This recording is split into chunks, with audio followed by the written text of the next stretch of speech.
अस्सलाम वालेकुम। Sports lounge की इस खुसूसी एपिसोड के साथ मैं हूं हैदर अजहर और हमारी आज की एपिसोड इसलिए स्पेशल है क्योंकि आज हमारे जो गेस्ट हैं is the very very charismatic Sameen Rana, जो चीफ ऑपरेटिंग ऑफिसर भी हैं, टीम मैनेजर भी हैं और लाहौर कलंदर्स के थिंक टैंक का कोर हिस्सा भी हैं। तो आज लोगों की भरपूर फरमाइश पर हम उनसे सवालात पूछेंगे ऑन लाहौर कलंदर्स ड्राफ्ट, उन्हें अपनी टीम कैसी लग रही है, उन्हें क्या मुश्किलात फेस करनी पड़ी टीम की सिलेक्शन के वक्त, and we will also talk to him about the thought process behind different picks. अस्सलाम वालेकुम समीन भाई, क्या हाल है आपका? अस्सलाम वालेकुम हैदर, बिल्कुल ठीक ठाक, आप सुनाएं। बस ज़बरदस्त ज़बरदस्त। और मेरे साथ स्टूडियो में मौजूद हैं हर दफ़ा की तरह हसन चीमा। तो we will dive straight into Lahore Qalandars और हम उनकी रिटेंशन से शुरुआत करेंगे। हमारे सामने स्क्रीन पर जब रिटेंशन आती हैं तो हम जो इसमें ख़ास बात नोट करते हैं वो ये करते हैं कि लाहौर कलंदर्स जो PSL 5 में जब उन्होंने क्लिक करना शुरू किया half way through the tournament, तो उसके जो की फिगर्स थे वो सारे रिटेन करने में वो कामयाब रहे, जिनमें आपको Mohammad Hafeez, Shaheen Afridi, Fakhar Zaman, David Wiese, Haris Rauf, Ben Dunk, Dilbar Hussain और सुहेल अख्तर। मुझे सबसे पहले तो समीन भाई पहला जो सवाल है वो यही है कि आपको याद होगा कि एक ट्वीट आई फ़खर की, फ़खर ने कहा वो जा रहे हैं। उसके बाद सिचुएशन हम लोगों को भी जब हम असेस करे थे तो ये था कि चलें अगर फ़खर जा रहे हैं तो you will try to hold on to Lynn. How difficult was it to decide on Fakhar ahead of Lynn? सबसे पहले तो हैदर, वो जो ट्वीट आई थी आई थिंक वो थोड़ा सा प्री मेच्योर थी। हमारा प्लान जो था वो उस वक्त फाइनल नहीं था कि हमने रिटेन नहीं करना फ़खर को। प्लान यही था कि हम कोशिश कर रहे थे, आपको पता है 8 रिटेंशन की अलाउड हैं, तो हमने कोशिश कर रहे थे कि हम किस तरह से इसको देख सकें। और उस वक्त तक ना तो फॉरेन प्लेयर्स की कैटेगरी आई हुई थी, ना रेलीगेशन की रिक्वेस्ट फाइनल हुई थी। सो ये सारा प्रोसेस जब तक कंप्लीट नहीं होता तो आप सर्टेनिटी के साथ ये नहीं कह सकते कि आप किसको रखेंगे किसको नहीं रखेंगे। नंबर 1। नंबर 2, जब हमारे पास सुहेल अख्तर की सूरत में रेलीगेशन हो गया तो हमें, और गोल्ड में हमारा पहला पिक था, तो हम काफ़ी हद तक सर्टेन थे कि हम समित को दोबारा गोल्ड में पिक कर पाएंगे। तो समित को इसलिए हमने रिलीज़ किया। अब जो फ़खर और लिन के दरमियान जो चैलेंज आ रहा था कि अगर हम फ़खर को रखते तो 8 रिटेंशन पूरी हो जाती, लिन को रखते तो 8 रिटेंशन। तो हमने फिर प्रेफर यही किया था कि फ़खर जो है वो पाकिस्तान का टैलेंट है, और लोकल टैलेंट की आपको पता है हमेशा प्रेफरेंस होती है इन फ्रेंचाइज क्रिकेट में, बिकॉज उनकी अवेलेबिलिटी कभी चैलेंज तो अच्छी तरह जानते हैं। और फ़खर स्पेशली पिछले 4-5 साल से हमारे ही लाहौर कलंदर के ही स्टार रहे हैं और उन्होंने काफ़ी कंट्रीब्यूट किया है। और अगर आप स्टैट्स के हवाले से देखें तो लीग में सेकंड नंबर पे आफ्टर बाबर आजम फिनिश किया था। So it was no brainer to go for Fakhar, and very very happy to have him back.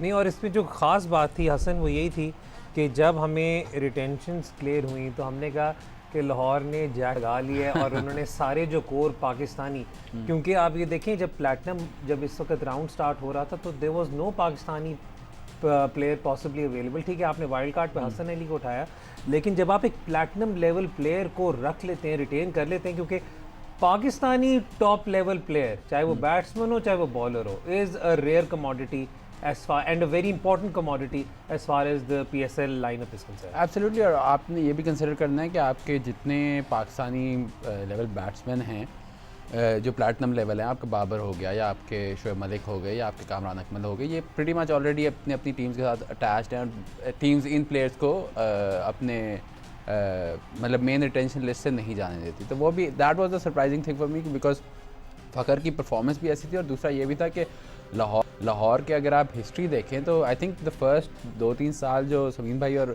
Atif भाई ने जो स्ट्रगल किया वो यही था कि उनकी जो पाकिस्तानी कोर थी वो एज सच नहीं बन रही थी। अगर आप बाकी टीमों को देखें, कोयटा का वही पाकिस्तान क्रिकेट क्लब का सरफराज और कराची की उनकी जो बेस है वो थी, हमारे अपने बॉयज़ थे, पेशावर के हसन, वहाब, कामरान वगैरह वो कंसिस्टेंट थे।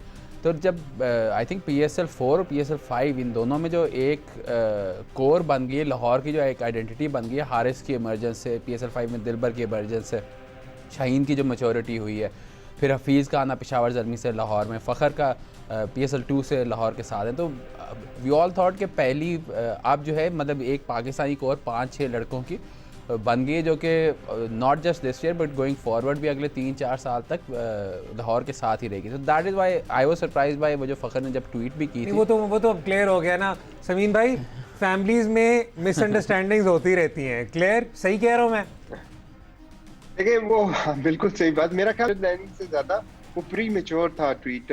जो कम्युनिकेशन थी वो समवेयर अंडरस्टूड प्रॉपरली नहीं हुई, क्योंकि फखर के साथ एक हमारा बड़ा पुराना ताल्लुक है और फखर को जब हमने हेड्स अप दिया था तो वो ये नहीं था कि हम आपको रिलीज कर रहे हैं। वो हेड्स अप ये था कि there might be a possibility जिसमें हमें शायद बिग क्वेश्चन मार्क हमें इन चीज़ों को देखना पड़े, because he wanted to know कि उनका क्या स्टेटस होगा।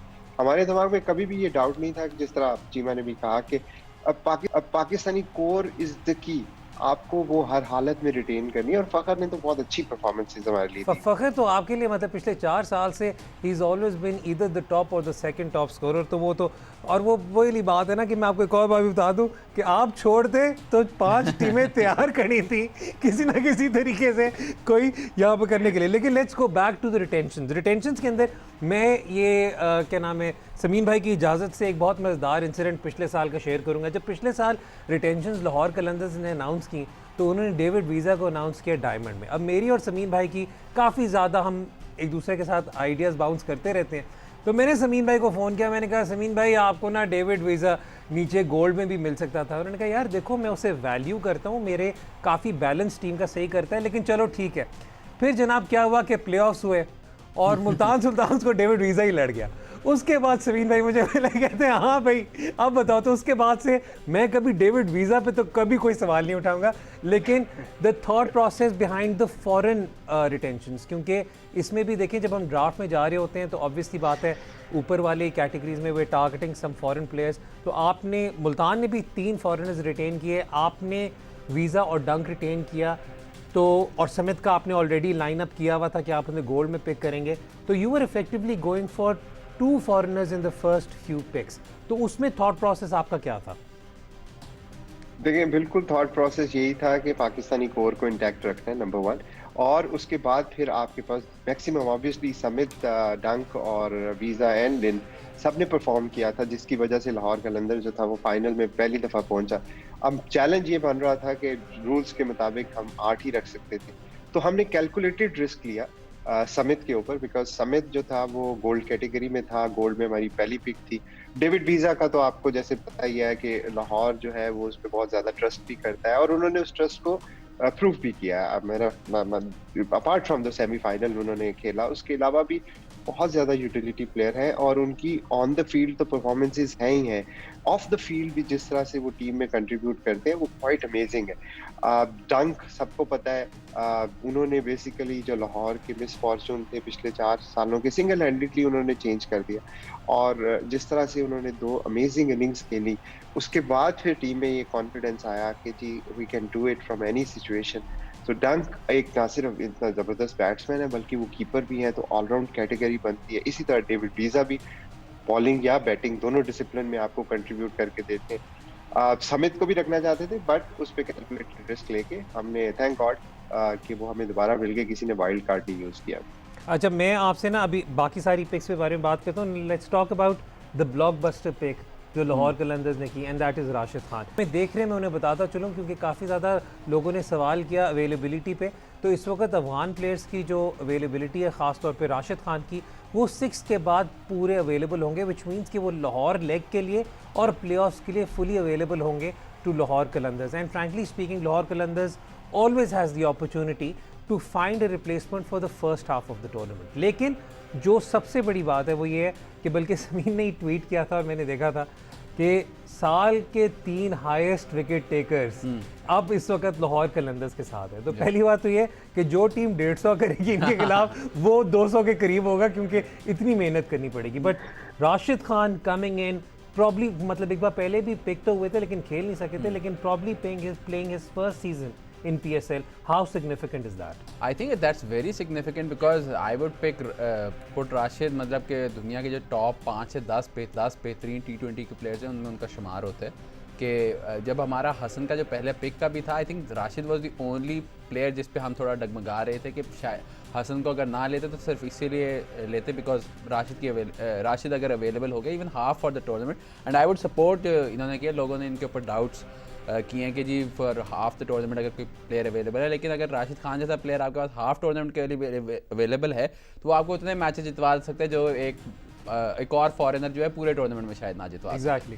तो लाइक उसकी जो वैल्यू है उसको तो आप बिल्कुल कहीं से भी अंडररेट नहीं कर सकते। एंड इवन अगर ये अभी भी कम्प्लीटली ओपन फ्री और कम्प्लीटली हर प्लेयर का अवेलेबल ड्राफ्ट होता सारे लोकल प्लेयर्स का, सारे इंटरनेशनल प्लेयर्स का, तो probably Rashid Khan would go as the number 1 pick. तो like I think that's a very smart pick, और दैट्स मतलब कि ऐसी पिक है जो कि एक लॉजिकल पिक है कि वो उसका तो लेना बनता था। बट जहाँ तक बॉलिंग अटैक की बात है तो इवन लास्ट ईयर भी आप देखें तो लाहौर के खिलाफ करीब नहीं आ रहा था इस बॉलिंग अटैक के। या दैट्स द थिंग कि लाहौर का आई थिंक ये इन्होंने भी पहले 1-2 साल में जब शुरू में आई रिमेंबर PSL 1 के दौरान एक ऑलमोस्ट एक स्टीरियोटाइप होता था लाहौर कलंदर्स का कि बैटिंग हैवी टीम है, बॉलिंग में स्ट्रगल करती है। बट ओवर द 5 ईयर्स जिस तरह से समीन भाई और बाकी सब ने कवर किया, now they are at the stage कि they have the best bowling unit इस टूर्नामेंट का ऑब्वियसली। इस टूर्नामेंट का क्या मतलब, आई वुड से कि जब आप कंपेयर करें T20 teams all over the world तो it can give anyone a run for their money. हाँ एब्सोल्युटली मतलब you would probably think of like Sunrisers Hyderabad या Mumbai Indians for like equivalent sort of T20 attack.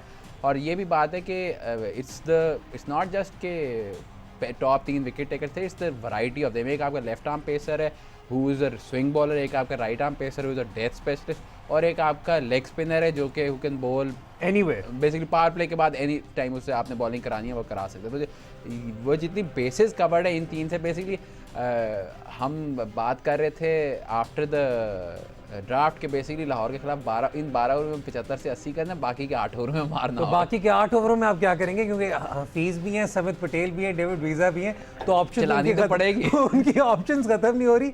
और अगर उन्होंने emerging player मास खान को खिलाया या अहमद दानियाल को खिलाया तो मतलब I am really looking forward to see वो क्या करते हैं। वक्त हो रहा है ब्रेक का, ब्रेक के बाद जब वापस आएंगे तो समीन से कॉन्वर्सेशन आगे देखते रहे sports lounge on Jio super.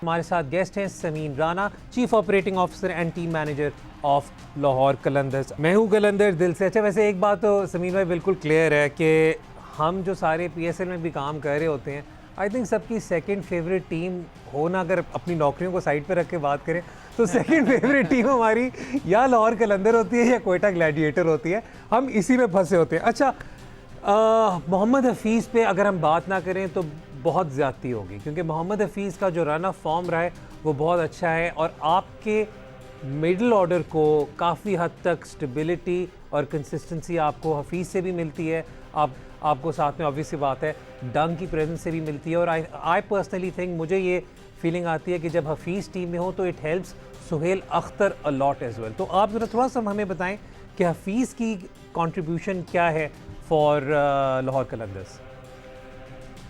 देखिए, हफीज़ भाई जो है वो अब जिस कैरियर के जिस स्टेज के ऊपर हैं, मेरा नहीं ख्याल कि उनसे ज़्यादा नॉलेज, तजर्बा और जो फॉर्म है अभी किसी भी प्लेयर की, अभी इंटरनेशनल लेवल पे अभी आप देखें तो 2020 में हाईएस्ट स्कोरर थे वो पिछले साल। अपार्ट फ्रॉम उनकी जो कंट्रीब्यूशन है क्रिकेट ग्राउंड के ऊपर, ऑब्वियसली वो एक की प्लेयर है हमारी सारी लीडरशिप टीम के, और जब मैचेस होते हैं तो उनकी मुशावरत जो होती है हर चीज़ में साथ होती है। फिर हफीज़ भाई का बॉलिंग में एक बहुत इंपॉर्टेंट रोल है, फिर मैच की स्ट्रेटजीज में उनका इंपॉर्टेंट रोल है। तो मेरा ख्याल में हफीज़ भाई का लाहौर के साथ होना, और ये तीसरा सीज़न होगा, हमारे लिए बहुत ज़्यादा खुशकिस्मती की बात है। अच्छा चलें, ठीक है, अब कुछ आपकी और पिक्स की तरफ चलते हैं। समित पटेल तो हमने बहुत देखा, जो एक नाम ज़्यादातर जो पाकिस्तान में क्रिकेट फॉलो करते हैं उन्हें नहीं पता, that is of Tom Abell. So Tom Abell was in my opinion a very very smart pick. So ज़रा थोड़ा सा उनकी सिलेक्शन के पीछे ज़रा रैशनल प्लीज़ बता दें जो हमें देख रहे हैं, क्योंकि इन शोज़ का बुनियादी मकसद ये होता है कि देखें आपको भी बहुत ज़्यादा ट्विटर पे दुआएं मिलती हैं, हमें भी बहुत ज़्यादा ट्विटर पे दुआएं मिलती हैं, तो मकसद ये होता है कि हम एटलीस्ट एक्सप्लेन कर सकें कि देखें it's not as straightforward. हम जब ये प्लानिंग कर रहे होते हैं, पिक कर रहे होते हैं प्लेयर्स को, तो उनके पीछे कोई ना कोई कॉम्बिनेशन दिमाग में होता है, कोई ना कोई बैलेंस होता है। तो लेकिन ज़रा टॉम एबल के बारे में प्लीज़ जो हमें देख रहे हैं तो आप बता दें कि what is it that they should be looking for. देखो हैदर, जिस तरह आप हो, हसन है, या हम सारे लोग हैं, नबील है, हम लोग सारा साल क्रिकेट को पूरी दुनिया में जहाँ पे हो रही होती है ऑब्जर्व करते रहते हैं। उसके बिहाइंड मकसद यही होता है कि हमने अपनी जब पीएसएल होगी तो उसमें बेस्ट से बेस्ट टैलेंट जो है हमें मौका मिलेगा तो हम जरूर लेके आएंगे। टॉम एबल को पिछले कोई 1-1.5 साल से हम उसको कंटिन्यूसली हमारे रेडार पे थे, और एक दफ़ा हमने कोशिश भी की थी लेकिन वो अवेलेबल नहीं थे तो इसलिए वो नहीं आ सके। बट पर्सनली मैं बहुत बड़ा फैन भी हूँ उनका, बिकॉज अगर आप उनकी अभी लेटली उनकी परफॉर्मेंसेस देखें तो T20 के बहुत ही बेहतरीन बैट्समैन है। मिडिल ऑर्डर में भी आपको वो एक अच्छा एज प्रोवाइड करते हैं। फिर उनकी जो 360 शॉट्स हैं सो फार, वो काफ़ी अपसेटिंग है बॉलर्स के लिए। तो अगर जिस तरह अगर हम पाकिस्तान की विकेट्स देखें जो कि जनरली फ्लैट होती हैं, उनके ऊपर उन जैसा player will be very very handy.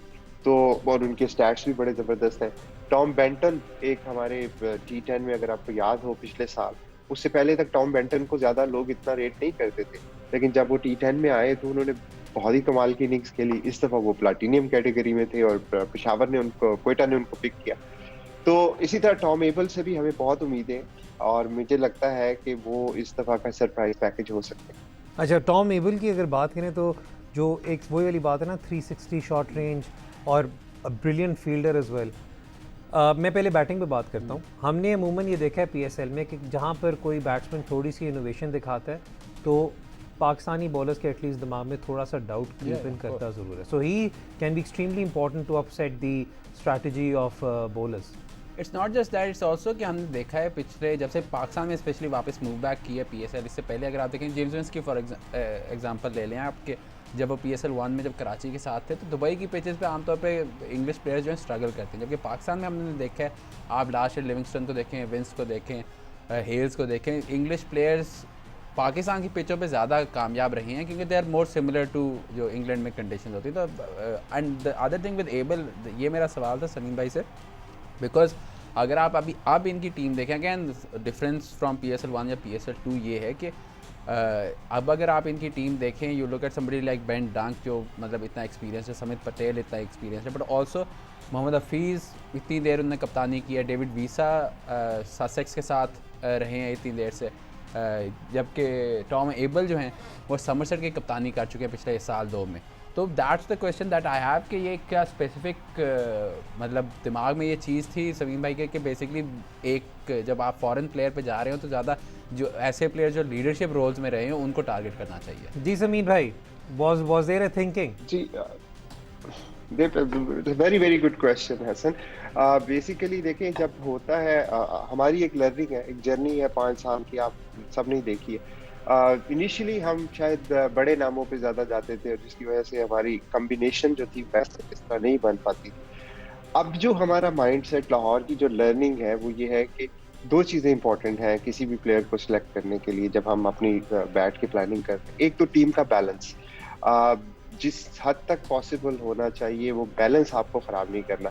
उसमें बहुत दफ़ा ऐसे होता है कि आपके बड़े फेवरेट प्लेयर होते हैं जिनको आपको सेक्रीफाइस करना पड़ता है because of the team balance.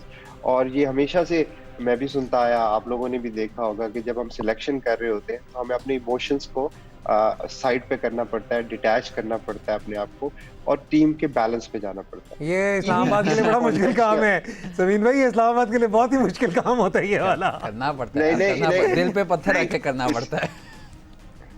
नहीं, इस्लामाबाद ने जो पिक की है वो तो एक उनका मार्केटिंग एंगल है, वो रोटी ग्रुप वाला जो है, but I think they made a very very smart pick, because apart from वो जो दोस्ती वगैरह वाली, वो They needed a fast bowler. उससे ज्यादा इम्पोर्टेंट, हाँ, इनके पास फास्ट बॉलर और पाकिस्तानी क्वालिटी का फास्ट बॉलर हसन अली बहुत जबरदस्त पिक है। तो coming back to the thought, एक तो ये होता है कि आपने वो प्लेयर लेना है जिसके जो बैलेंस आपकी टीम को दे। दूसरी बात ये होती है कि प्लेयर खुद से कितने हंग्री है खेलने के लिए। मैंने अपने एक्सपीरियंस में देखा है कि sometime you get a player who probably is not as committed as you would like to B.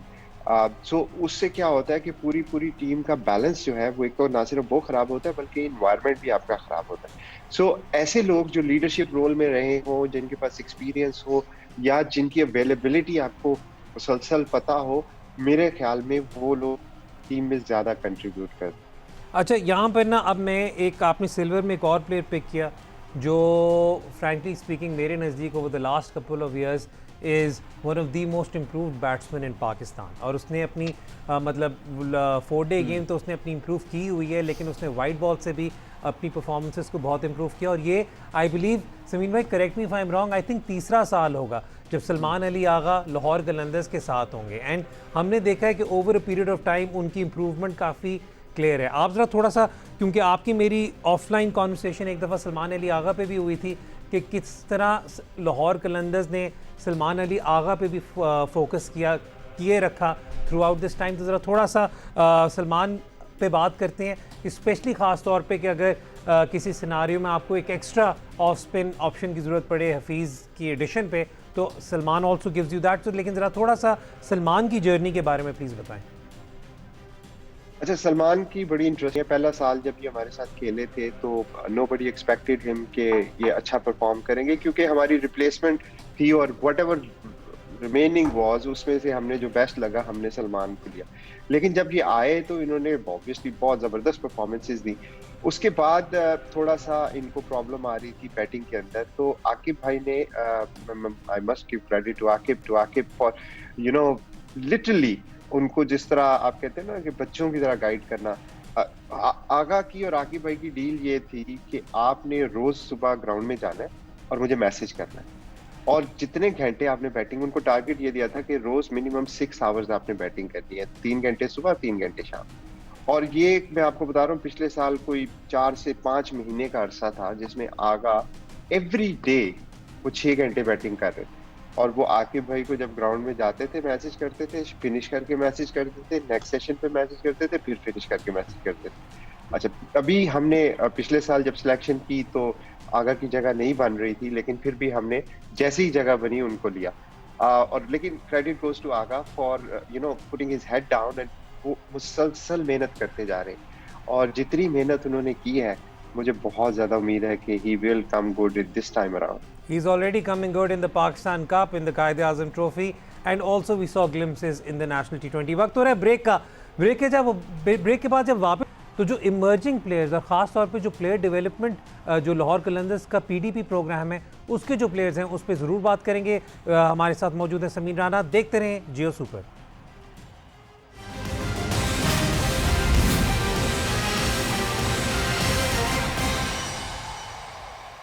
Sameen भाई, सिल्वर में हमने टॉम एबल पे तो बात कर ली, सलमान अली आगा पे भी बात कर ली, मोहम्मद फैज़ान आपके ही PDP के आई बिलीव पहले भी आपके साथ रह चुके हैं। लेकिन मैं अब एक ऐसे प्लेयर के बारे में बात करूंगा who is also close to my heart as well, and that is Zeeshan Ashraf. Zeeshan Ashraf को पिछले साल मुल्तान सुल्तान्स ने वाइल्ड कार्ड यूज़ करके डायमंड में पिक किया था। अनफॉर्चुनेटली वही वाली बात है, 8 अटेंशन में जगह नहीं बन सक रही थी, तो we were stuck and he got released and Lahore Qalandars picked him in the silver round। So इसके साथ आपके पास एक तो I believe backup wicket keeping option भी स्टार्ट आ जाती है और आपके पास ओपनिंग ऑप्शन भी आ जाती है। तो ज़रा थोड़ा सा again the planning behind Zeeshan Ashraf. देखिए, ज़ीशान ऑब्वियसली हमारी नंबर 1 चॉइस थे, और PSL पिछले साल आपकी तरफ से मुल्तान की तरफ से खेला और बड़ा जबरदस्त परफॉर्मेंस किए। हमारे खिलाफ ही वो जो मैच था प्लेऑफ्स वाला, उसमें वो काफी अच्छा खेल रहे थे, और जब तक वो विकेट पे थे तो लग ऐसे ही रहा था कि मुल्तान जीत जाएगा। और मैं समझता हूँ कि ज़ीशान का पिछले साल भी हमारी लिस्ट में था, आप लोगों ने वाइल्ड कार्ड के थ्रू उन्होंने पिक किया। अब सिल्वर में उनका मिल जाना, टू बी ऑनेस्ट हमने एक्सपेक्ट नहीं किया था, लेकिन जैसे ही हमें अपॉर्चुनिटी मिली he was our number 1 choice, और we are very very happy to have him, क्योंकि वो आपको जैसे आपने कहा ओपनिंग की ऑप्शन भी देते हैं, 1 डाउन भी, और प्लस बैकअप विकेट कीपर भी। ठीक हो गया। अच्छा, अब चलते हैं थोड़ा सा आपके इमर्जिंग प्लेयर्स की तरफ, क्योंकि मास खान को तो हमने देखा, मास खान ने बहुत ज़्यादा इम्प्रेस किया। बल्कि मैं तो ये कहूँगा कि अगर पहले हाफ में राशिद अनअवेलेबल हैं तो I think it would be a good opportunity to give Maaz an extended run in the first half of the tournament and then see what happens when Rashid is here, और देखते हैं कि किस तरह करते हैं। लेकिन माज की तो I think is a very shrewd pick, a very good pick.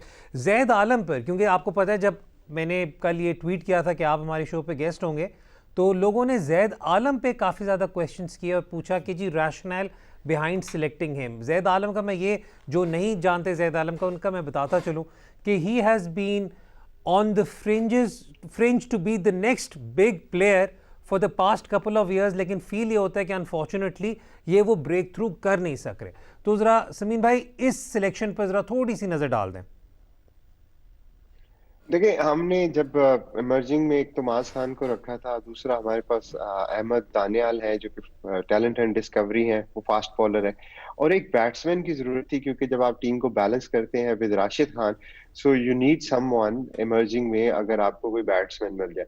अब इमर्जिंग बैट्समैन का हसन को भी पता है, आपको भी पता है कि पाकिस्तान में it is not very easy to find a person जो कि एक मैच्योर इनिंग्स खेल पाए, स्पेशली इमर्जिंग कैटेगरी में। तो हमें एक ऐसा बैट्समैन हमें जो आइडेंटिफाई की, वो पोजीशन ऐसी थी कि जो ओपनर या वन डाउन जाके क्विक फायर रन्स कर सके। और जब फिर हमने जायद को जूम इन किया तो इनकी बहुत जबरदस्त, इनिशियली जब इन्होंने कैरियर अपना स्टार्ट किया था अंडर 19 में, I think he got 50 in probably 30 odd balls, और फिर जो इनकी रेंज ऑफ स्ट्रोक्स है वो बहुत ही कमाल की है। अनफॉर्चुनेटली उसके बाद उनकी परफॉर्मेंसेस ऐसी नहीं आई, लेकिन अगर आप उनकी परफॉर्मेंसेस की रीजन देखें तो आपको समझ आएगी कि वो क्यों परफॉर्मेंसेस नहीं आ सकी। एक बच्चा जो एक सर्टेन नंबर पे खेलता है, अब अगर हम उसको 7वें 8वें नंबर पे फिनिशर का रोल देंगे तो शायद उनके लिए मुश्किल हो जाएगा। यही मतलब आज पिछले साल हैदर अली ने इतना अच्छा परफॉर्म किया, आप हैदर अली को 7वें नंबर पे खिला दें, वो कुछ भी नहीं कर सकेंगे, क्या करेंगे वो? और यही वजह थी कि फैजान को भी अगर आप देखें तो जो बहुत सारा क्रिटिसिज्म फैंस करते हैं कि जी फैजान ने कोई कंट्रीब्यूट नहीं किया, फैजान को हम ऊपर नहीं खिला पाए। फैजान की ओरिजिनल पोजीशन देखिए, जब आप टीम चला रहे होते हैं तो इंडिविजुअल से हट के आपको टीम का ऑब्जेक्टिव देखना पड़ता है। अब अगर आपके पास मोहम्मद हफीज है, फखर जमान है, सुहेल अख्तर है, बेन डंक है, समित पटेल है और डेविड वीजा है, it doesn't make sense to send Faizan. हाँ, अगर कोई ऐसी आप 200-250 चेस करने हैं और आपको एक ब्लाइंडर चाहिए तो आप वहां पे इनोवेट कर सकते हैं, बट अगर एक आपके पास ऑलरेडी ऐसे प्लेयर है जो कि हिट आउट भी कर सकते हैं तो फिर जगह नहीं बनती। तो जैद की मैं समझता हूँ कि ये उनके लिए ग्रेट अपॉर्चुनिटी है। पाकिस्तान के यंगस्टर है, अंडर 19 से आए हुए हैं, और बड़ी थोड़ा अरसे से वो इतना ज्यादा वो परफॉर्म नहीं कर पाए, बट एबिलिटी वाइज उनमें कोई कमी नहीं है। अगर आप उनकी इनिंग्स भी देखें तो मैं समझता हूँ कि वो थोड़ा सा कॉन्फिडेंस मिलने के बाद he can do a lot of good things for Qalandar as well as for Pakistan. अच्छा, Sameen has hit the nail on the head कि जो ये यंग लड़के होते हैं जो अंडर 19 वगैरह से आए होते हैं, जिन्होंने अंडर बहुत ज़्यादा परफॉर्म किया होता है एज एन ओपनिंग बैट्समैन या टॉप ऑर्डर बैट्समैन, जब आप उस बंदे को एक ऑलराउंडर के तौर पे खिलाते हैं, क्योंकि जैद आलम के साथ if I am not mistaken काफ़ी ज़्यादा डोमेस्टिक क्रिकेट में जो क्या नाम है अटैक बॉलर और इस टाइप वाले रोल भी दिया गया था, lower order hitting attack bowler. हाँ, नई बॉल से भी उसने कराया हुआ है लाहौर के लिए। आई थिंक जो पिछले सिस्टम में आई थिंक लाहौर ब्लूज़ के लिए वो खेला था, आखिरी जो 2018-19 का सीज़न था।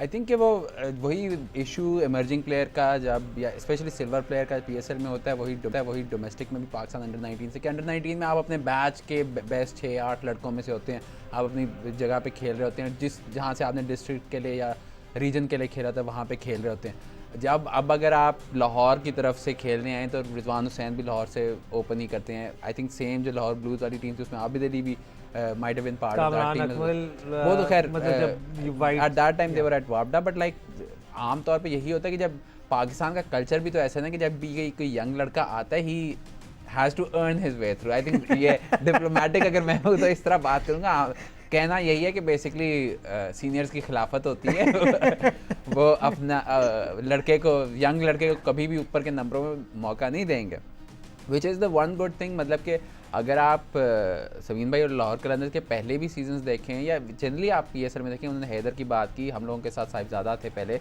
आप लोगों ने ज़ीशान अशरफ से ओपन किया कि टीम्स रियलाइज़ करती हैं कि अगर एक टैलेंटेड लड़का है उसको आप ऊपर के नंबरों में भेजो, at least let him express himself, और आपके पास दे हैव हफीज़ पटेल वीसा वगैरह पूरा, मतलब आपका इतना अगर सॉलिड मिडिल ऑर्डर है तो then you can allow someone के इफ़ ही कम्स ऑफ तो फिर वो आपको मैच जितवा देगा, if he doesn't come off तो आपके पास फिर भी पूरी ये बैटिंग लाइनअप पड़ी है। अच्छा, जो एक और बात समीन ने यहाँ पे की वो बहुत रेलिवेंट है, मैं पहले भी कह चुका हूँ कि जो फ्रेंचाइजेज भी हैं they are also a lot more comfortable banking on emerging bowlers instead of emerging batsman, क्योंकि अगर आप हिस्टोरिकली देखें तो इमर्जिंग बैट्समैन दो ही प्रोमिनेंट थे अपने सीजन्स में, एक हुसैन तलत लेकिन वो बॉलिंग ऑलराउंडर के तौर पे थे, और एक हैदर अली लास्ट ईयर, वरना उसके अलावा इमर्जिंग बैट्समैन उतना कंसिस्टेंटली आपको परफॉर्मेंसेस नहीं नजर आती है। I think last year Azam का भी, Azam was also very very good, but Azam भी तीसरा साल था Yeah. एज इमर्जिंग प्लेयर, तो it wasn't as if it was his first और सेकंड सीजन।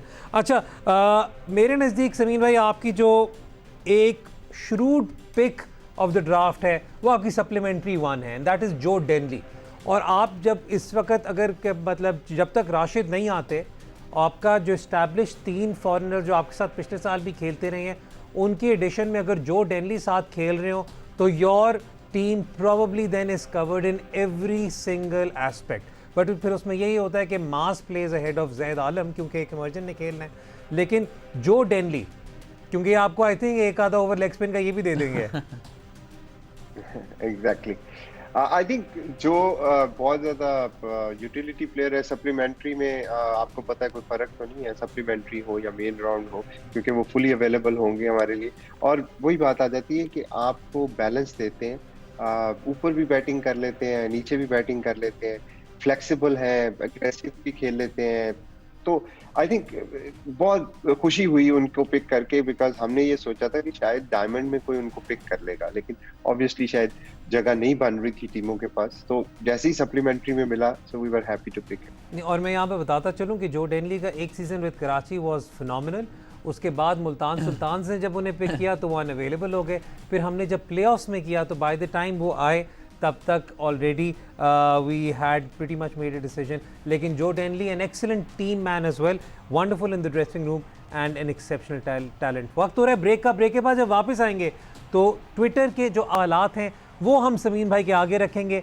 देखते रहें sports lounge on Jio super.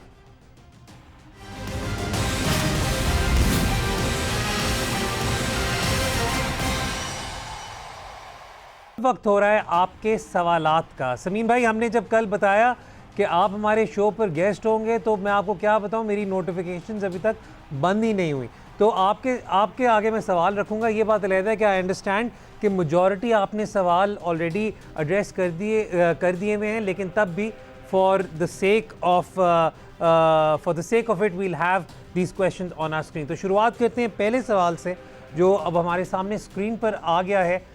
वो again story behind releasing Fakhar Zaman and then retaining him for this year, ये हमने ऑलरेडी शो का Qalandars for life हैं। Sir Samad sahab, आप kindly show का जब पहला हिस्सा देखेंगे तो आपको इसका जवाब डिटेल में मिल जाएगा। It was nothing more than just someone jumping the gun and there was nothing in it, to be honest with you. और उसके बाद जब एक दफ़ा सोहेल अख्तर की रेलीगेशन सक्सेसफुल हो गई तो देन फ़खर को रिटेन करना became easier and a no brainer. अगले सवाल की तरफ चलते हैं ताकि फिर हम let's just jump into something like this. अच्छा, again what was the planning behind the selection of Zeeshan Ashraf, how is Lahore planning to use him? और इसी से मिलता जुलता एक और सवाल है, उसे भी अगर हम सामने देख लें तो वो भी हमारे सामने आ जाएगा। Will Sohail Akhtar remain captain and where do you see Zeeshan Ashraf batting because his runs have mostly come as an opener? इससे मैं अपॉर्चुनिटी ये लूँगा समीन भाई सोहेल अख्तर पे बात करने की। सोहेल अख्तर ने आपको अबू धाबी का वो जो T20 टूर्नामेंट था वो जिताया। सोहेल अख्तर ने पिछले सीज़न हमने देखा कि आपको फाइनल तक लीड करके गए। So I am assuming that Sohail Akhtar will continue as the captain. Absolutely, Sohail will be the captain, and he is the captain not only in PSL but in T10 as well. Because उसकी वजह ये है, देखिए सुहेल का major stage के ऊपर पिछला पहला एक्सपीरियंस था, एंड आई एम श्योर उन्होंने इसमें बहुत कुछ लर्न भी किया with the presence of seniors around him. दूसरा सीजन जो है वो, और उन्होंने ना सिर्फ लर्न किया बल्कि पहली दफ़ा लाहौर को वहाँ पे लेके जो कि कोई भी नहीं लेके जा सका। तो मैं ये समझता हूँ कि Sohail Akhtar will definitely be our captain and a leader, and I'm sure this year जो थोड़ी बहुत लर्निंग पिछले साल उनकी हुई, आप देखेंगे कि वो इस साल पहले से भी बेहतर करें। प्लस हसन, कुछ जगहों पर होता है कि आपके ड्रेसिंग रूम को कुछ प्लेयर्स एज लीडर्स सूट करते हैं, एज कैप्टन सूट करते हैं। आई थिंक सोहेल अख्तर की captaincy has clicked for Lahore Qalandars. As far as clicking is concern, वो तो आई थिंक उसके रिजल्ट्स आपके सामने हैं. एज फार एज के ड्रेसिंग रूम में क्या है, तो ये इस चीज़ का तो जवाब आई थिंक सिर्फ समीन भाई को ही पता होगा, बिकॉज ये ऐसी चीज़ें हैं कि मतलब आपके ड्रेसिंग रूम में किसकी क्या वैल्यू है और किसका क्या टैक्टिकल या स्ट्रैटेजी की नॉलेज है, वो चीज़ जो है जब आप सिर्फ ड्रेसिंग रूम में होते हैं सिर्फ तभी आपको नहीं, अंदाजा लेकिन चले होता मैं है. सिंपलीफाई कर देता हूँ ना, मतलब कुछ प्लेयर्स ऐसे होते हैं कि यार आपके कैप्टन होते हैं और आपका मैनेजमेंट का फुल फेथ होता है उन पर. हाँ, absolutely, वो तो ब्लाइंड ट्रस्ट यहाँ वो तो एब्सोल्युटली होना चाहिए कि अगर कोई कैप्टन अपॉइंट करना है तो आपकी एक्सपेक्टेशन यही होती है और आपकी रिक्वायरमेंट ये होती है कि जो वो आपके साथ जो है सही तरह से मतलब वर्क अराउंड कर सके, जो चीज़ें जिन चीज़ों की उसमें कमी है वो आप प्रोवाइड कर सकें, बट उसकी अपनी जो स्ट्रेंथ्स हैं उसकी बेसिस पे उसको कप्तान बनाया जाता है. और जैसे उसने सोहेल अख्तर की बात की, अगर एक बंदा मतलब एक प्रूवन सक्सेसफुल कप्तान है right from the Abu Dhabi T20, तो इवन आपके पास ठीक है, the other option they would have is कि आइदर फ़खर या Hafeez, but having Sohail Akhtar there also allows them के हफीज़ और फ़खर सिर्फ बैट्समैन अपनी बैटिंग पे फोकस करके कम्प्लीटली उस पर कॉन्सेंट्रेट कर सकते हैं, उनके ऊपर कोई एक्स्ट्रा प्रेशर नहीं होता. तो आई थिंक जो फ़खर की लास्ट ईयर परफॉर्मेंस थी, सेकंड हाईएस्ट जो रन स्कोरर फिनिश किया, हफीज़ की तो चलें through out the world performance रही, बट लाहौर कलंदर्स के लिए भी हमारे खिलाफ आई थिंक एक मैच में वो जो मूसा वाला मैच है स्कोर 97 या 98, आई थिंक उनकी भी जो परफॉर्मेंस जो इंक्रीज़ हुई है, lot of that has to do with the fact कि कोई एक्स्ट्रा रिस्पॉन्सिबिलिटी नहीं है उनके ऊपर, वो कम्प्लीटली अपनी बैटिंग पे फोकस कर सकते हैं. ठीक है, ज़िशान अशरफ का भी बहुत डिटेल में समीन ऑलरेडी एड्रेस कर चुके हैं. सो अगले सवाल की तरफ चलते हैं. Let's go and have a look what the next question is.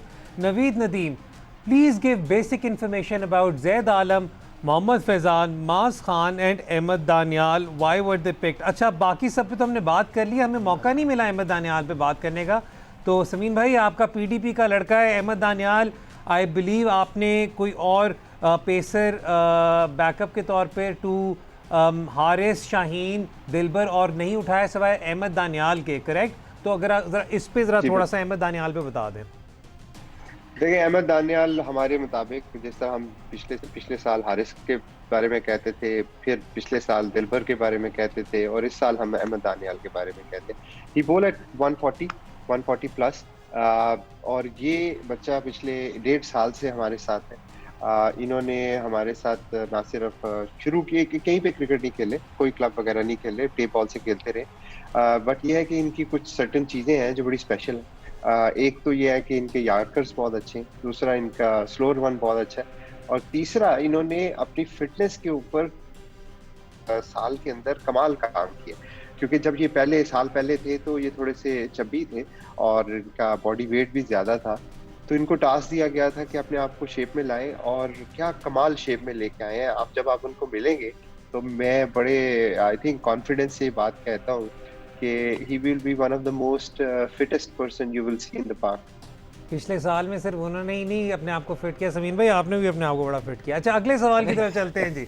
Let's move towards the next question. अगला सवाल ये आपका बहुत बड़ा फैन है भाई, लाहौर कलंदर्स का एजी ख्वाजा अहमद के नाम से ये बहुत ज़्यादा आपके फ़ैन है. वो कह रहे हैं कि जी आपने एक बैकअप पेसर को क्यों नहीं पिक किया? Do you expect Shaheen, Rauf, Dilbar to play every game? ये मैं फिर वापस अहमद दानियाल पर आऊँगा कि ठीक है, Ahmad Daniyal is your backup bowler और आई थिंक वो इमर्जिंग डिस्कवरी में भी क्वालिफाई कर जाएंगे टू प्ले, लेकिन तब भी कोई तो टेम्पटेशन हुई होगी कि एक पेस पर, मतलब मैं आके भाई को कोई क्वेश्चन नहीं कर रहा, no one can question him, लेकिन एक तो टेम्पटेशन हुई होगी कि यार चलो एक पेस बॉलर और उठा लेते हैं.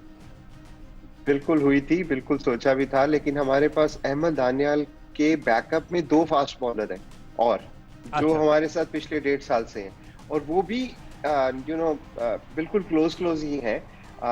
उन दोनों को भी हमने पिछले 1.5 साल से रखा हुआ है. तो अब चूंकि टूर्नामेंट पाकिस्तान में हो रहा है और खुदा न खास्ता अगर कोई इंजरी फास्ट बॉलर्स को तो हो जाती है, तो I think it's will be very easy. और अभी हम एडिशनल लड़कों की भी बात कर रहे हैं कि हम कैरी करेंगे साथ, तो वहां पे हमारे पास वो कुशन होगा कि हम 2 एटलीस्ट और फास्ट बॉलर साथ रखेंगे. ठीक हो गया. अगले सवाल की तरफ चलते हैं जी. Let's have the next question on the screen. Jibran Akhtar पूछ रहे हैं, समीन भाई कोई ऐसा खिलाड़ी जो ड्राफ्ट में पिक ना कर पाए आप, खास तौर पे सिल्वर कैटेगरी में? Was there anyone who you were eyeing and someone else got him? Chris Lynn. Category silver में बता दे। क्रिस लिन का तो नहीं, जब मैं आपने silver छोड़ा का- था आई थिंक आपको 4 दिन पहले ही पता चल गया था गया बारी नंबर 2 में। अच्छा, मजे की बात बताऊं कि लिन के साथ ऑफ कोर्स एक अच्छी रिलेशन भी है। तो मैं और वो मैसेजेस एक्सचेंज कर रहे थे, तो मैंने लिन को कहा कि यार तुम मैसेज नहीं भेज सकते मुल्तान को कि मैं तुम्हारी तरफ से नहीं खेलूंगा, मुझे ना पिक करना। लेकिन जोक्स अपार्ट, लिन का ऑब्वियसली एक डिफिकल्ट डिसीजन था और उन्होंने हमारे लिए परफॉर्म भी किया। परफॉर्म ना सिर्फ किया बल्कि अगर लोगों को याद हो, आज सारे हमें क्रिटिसाइज कर रहे हैं कि हमने लिन को किस छोड़ दिया। लिन को लाहौर कलंदर में एक दफा हम लेके आए थे और हमने पूरा सीजन जो था स्ट्रगल किया था क्योंकि वो एक दिन पहले जख्मी हो गए थे। उसके बावजूद पिछले साल हमने उनको पिक किया और उन पे कॉन्फिडेंस शो किया। मुल्तान को बहुत बहुत मुबारक हो। I think it's gonna be a wonderful season for him. लेकिन पर्सनली अगर मैं लिन को ले पाता तो मुझे बहुत खुशी होती। सिल्वर के अंदर आपने बात की, टू बी ऑनेस्ट सिल्वर में ऐसा हमारा कुछ हमारा प्लान था हमें मिल गया, बल्कि उससे बेहतर ही मिल गया ज़ीशान अशरफ की सूरत में। ठीक हो गया। समीन भाई हमारा वक्त ख़त्म हो गया। Thank you so much for your time, thank you so much for your input. आपने सवालों के जवाब दिए क्योंकि आपको पता है फैंस बहुत ज़्यादा पूछ रहे होते हैं। तो आज हमारे शो के जिस तरह मैंने पहले बताया मकसद यही था कि हम अंडरस्टैंड कर सकें the rational behind the selections made by Lahore Qalandars. आपका T10 भी आ रहा है, बेस्ट ऑफ लक। ऑब्वियसली बात है PSL में तो शायद आप हमारी सेकंड फेवरेट टीम होंगे, उधर तो आप फेवरेट टीम ही है। तो best of luck with your T10। Hasan Cheema, thank you so much for your time. ये था जी हमारा शो। आपको कैसा लगा अपना फीडबैक हमें ज़रूर हमारे ट्विटर हैंडल पर, हमारे फेसबुक पेज पर। Till next time Haider Azhar को इजाज़त दें। अगले शो में हम कोशिश ये करेंगे कि पेशावर ज़ल्मी और कराची किंग्स के रिप्रेजेंटेटिव्स भी हों। Till next time Haider Azhar को इजाज़त दें। खुदा हाफिज़।